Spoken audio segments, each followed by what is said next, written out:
I think people who come here sometime are more fascinated with what's on the ground than what's in the tanks. And we see it every day, and I lose track of it.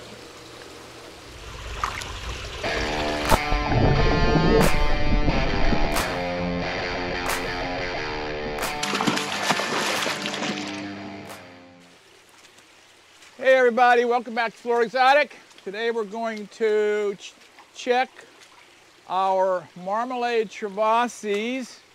And again, we're setting up for the springtime breeding. So I'm going to be checking males, females, making sure everybody's set up properly. And if there's anybody holding, I'll check them. We're going to go from here to Marmalade Fuellebornis and do the same thing. Now these guys, when we originally got them out of Africa, we were getting, at the time, everything came in blue OB, and the OB always stood for orange blotch. Just a short way of saying they were spotted orange. And then every now and then we would get an orange blotch that would not be a blue red top male or something like that. And so we started working on them, and we named them Marmalade. Actually, our supplier, Eric Fleet, when we were there, was looking at marmalade jelly. He said, you know, those things look like marmalade, our marmalade jelly. So he's called them, when he shipped them, we called them Marmalades. Now, this is the red top marmalade. And what we always want, we want the long body as long as we can get, because this is not a Fuelleborni. Fuelleborni is deep bodied. So we're trying for the long body. So I'm going to look in here and make sure that everybody's what we want. And there's two males in here, a little bit younger male, a little bit more fired up, probably because he's the younger male. And maybe a little more, maybe he's doing the breeding, I don't know. But this is a female, okay, this is a female. And these are orange black OBs. So we don't breed anymore red top OBs. Just like we don't breed anymore red blue zebras. We've, you know, on the red zebras, eventually when we were getting them, we found out that there were actually red males. So we quit doing the blue males and started line breeding red, got rid of the, so now our red zebras, when we pop them, there is no blue male. So that's what we wanted, because the blue male was not attractive. So we got rid of it. But these are terrific fish. I mean, they're brightly colored. They're not super aggressive. This tank could go in almost any little eggs. Could go in almost any Mbuna pseudo tank and be fine. Now, while I'm here, somebody was asking about bloat again, and so I'll go over these. According to a lot of people, if these fish eat any protein at all, they're gonna blow it up. But what I'm going to tell you is, in my 50+ years of hearing about bloat, to me it's all related to food. So, here's what I challenge people to do. I'm going to show you a fish in the warehouse if it'll act like it normally does, but one of my guys, to help me out, clean the tank out, messed him up. But I got a Fusco in there, Fusco taeniatus, that's become a pet. And it's in there because I can't put it out with the other male because the other male will kill it. So a Tamel's been walking by it every day for months and feeding it. So now when you walk by it, would run up and down the tank. So that's what happens in your home aquarium.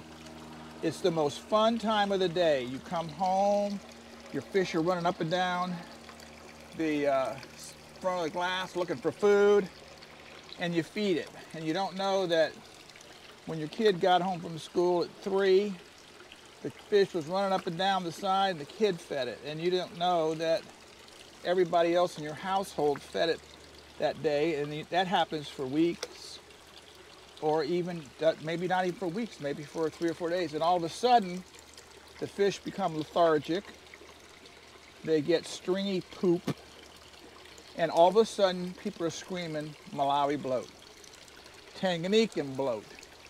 And actually what they have is the same thing as if you walked into some restaurant and just clobbered a meal, and then went home and clobbered dessert, and then clobbered breakfast, and after a while you'd be kind of a problem. So what you have to do is blow them out. And by that I mean you got several options. You could up the salt in the tank. You need to quit feeding them for a while.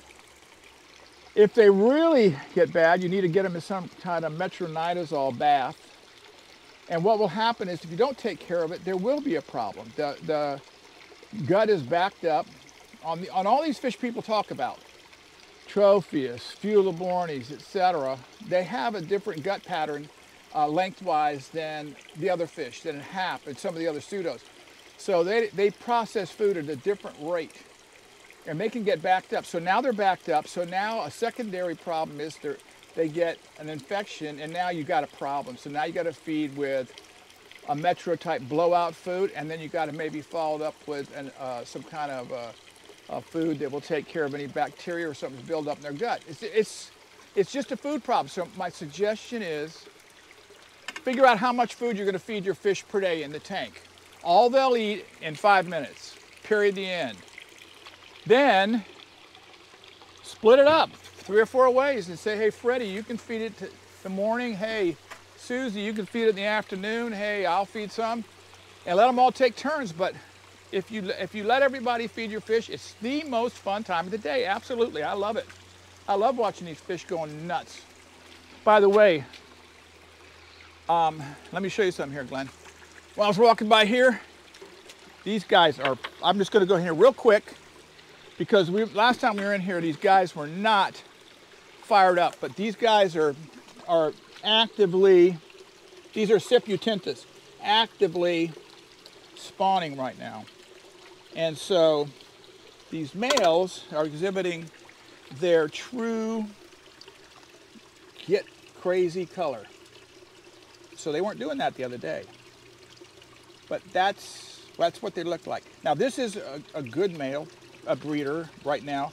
This is breeding right now, trying to. And then there's lesser males that still are not gonna, in fact, there's too many males in here. We're gonna come through and take them out. And here's an even lesser male showing even less color. So I'm saying there's at least 5 males in here that can come out of here, because what they'll do is they'll interrupt the breeding process. They'll come flying in there, because these fish lay the eggs, and the females actually pick them up mid-air and mid-water. And if there's too many males, they'll get in there, and several things will happen. Either that there won't be a good fertilization process, or they might grab the eggs. I don't know, but too many males. And I didn't realize the other day is because they were not fired up.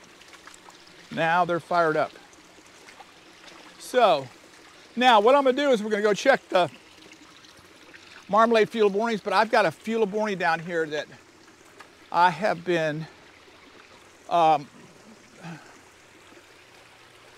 looking at for about 6 months. And I've wanted to put him with the breeders because he's really a nice one. So I'm gonna take him over there, and I'm going to introduce him to the tank after I catch the whole tank. Because like what I've talked about before, if I don't, the fish in the tank will most likely single him out and kill him. So I'm going to introduce him as I catch the other fish. He's been hiding out in here. So here's an amazing thing. You know, this is our we call it an aquarium. Look what you got in here. You got this angel. Big old angel. He wasn't never this big when he got out here. Then you got a compressor. I don't know what type this is, but I'll tell you right now, it's a beautiful female. Look at that. And I think Tama needs to know about that. Then you got a Labeotropheus here. Looks like a Chimba red. Then you got 2 Damascene eyes. One of these little guys here, even holding. I mean, this is what, these are our aquariums. Here's another, the Masonite, another Chimba. And here's this Fuelleborni. Now, remember how the Trewavasae was skinny? And this is wide-bodied? So this is what I'm looking for. And the thing of it is, these things, they're available wild. They list them as just marmalade. So, and I'm assuming they're talking marmalade cats, but there is a lesser marmalade that, and they're so expensive, it's almost scary to think about getting them. But I've tried, but every time I try, they get snapped up. Somebody else snaps them up. Glenn, you want to take these little babies?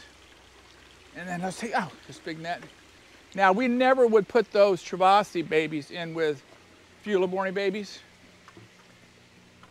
because that's a no-no. We want to keep them separate. So we're going to take these in. I'll take this guy with me. Now let me see if my Fuscotineatus, and I'll tell you the story of why I'm a little pissed. Because I told everybody, don't feed it. I want you to see it run up downside. So not only did they not feed it, they moved it to a bucket, then they moved it around again, they moved it around again. It drives me crazy. Right here, this guy. I mean, all he does is look for food all day long. Everybody who walks by him, you know, says, oh, look how he's so put. He's just a nut. So, I mean, he'll do, if you let him, he'll eat all day long. He's not going to eat now because we're pissing him off, and he was in a bucket a while ago. But he'll eat all day long. And he'll get bloated out if I let him do it. Same way with this guy right here. This big gold head, he's been made a pet. And what happened, he came in here and he went away. But anyway, let's go out and do this Fuellebornis. Oh wait.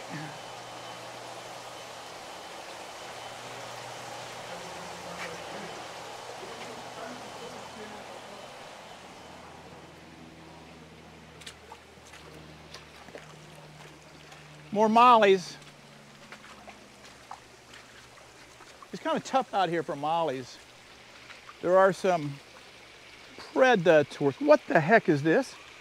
This is not a breeder tank, is it? It can't be. What are those? What are buco nodos? Buco. Nodos? There's way too many males in there. Empty tank, I don't know what that's about. Oh, here's another Trewavasae. We'll do this sometime. This is red top gold. This is albino red top gold.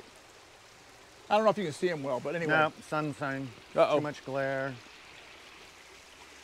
These are whatever. I'm not going to talk about them because too much glare. But those are cobalts, blueberries, pearls. We breed all them together. Cobalts, blueberries, pearls. What's this to the right? That's my breeder, Bulu, Petrochromis. I've been doing them since 2016.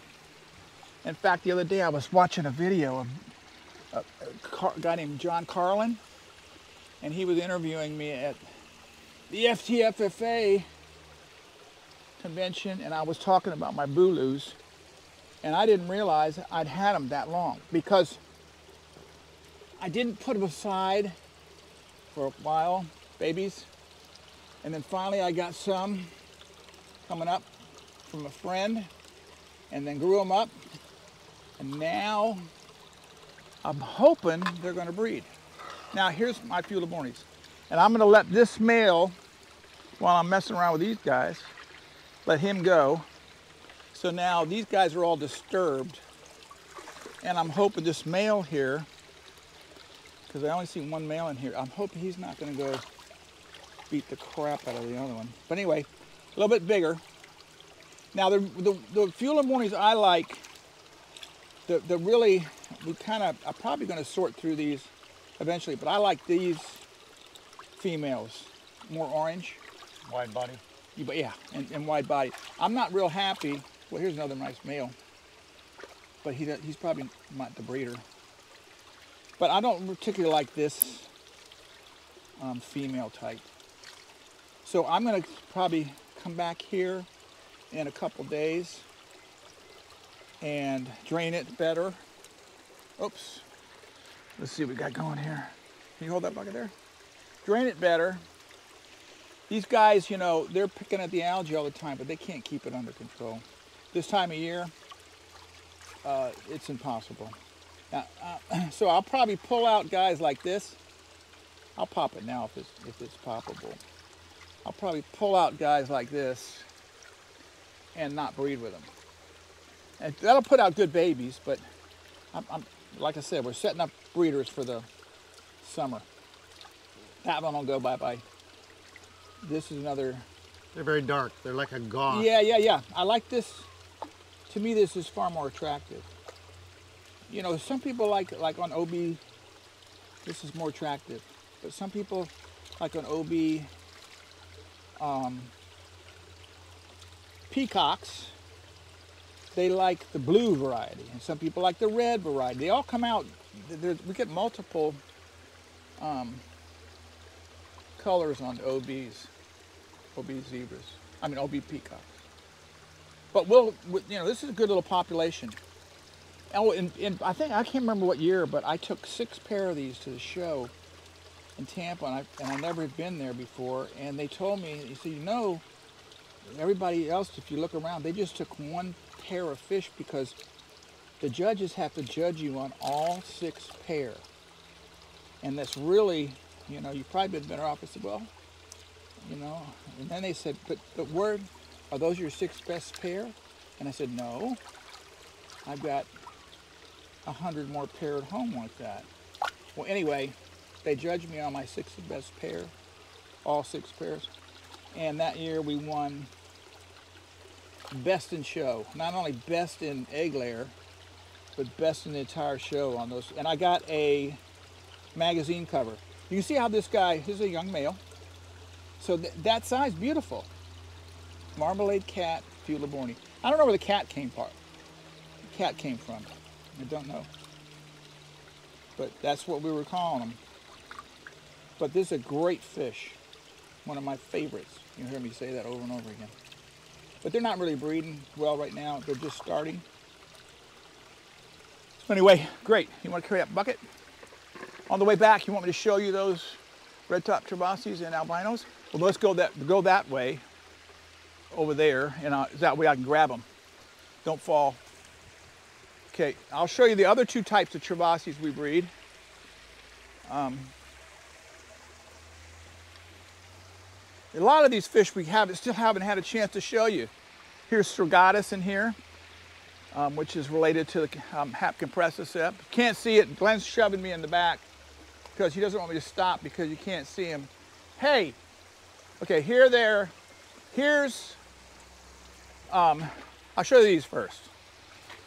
Red top Trewavasae, hot fish, good breeder, and gorgeous. The female's gold, and the male gets this fire red dorsal. And see, again, we do not want to, we want to look for the long body.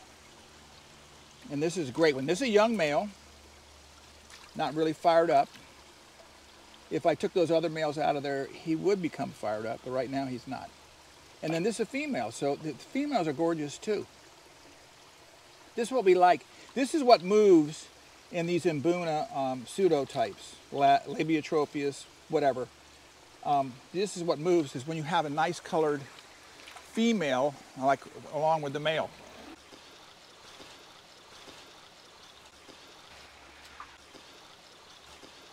So this is a red top gold Trewavasae with way too many males in here. So we're gonna have to go through this next time. But this came out of the Trewavasae, our Trewavasae. Just showed up, I don't know how many years ago. And sometimes we run it back through the other ones just to do it. but there's 3 or 4 males in here, and I don't believe I need this many. And again, too many males. Here's a young male. If that was the other male in here, this would be solid blue. But again, it's not going to show its color. And there's 2 more males in here. There's 3 more males in here. So these guys will actually interfere with breeding. And then here's a female.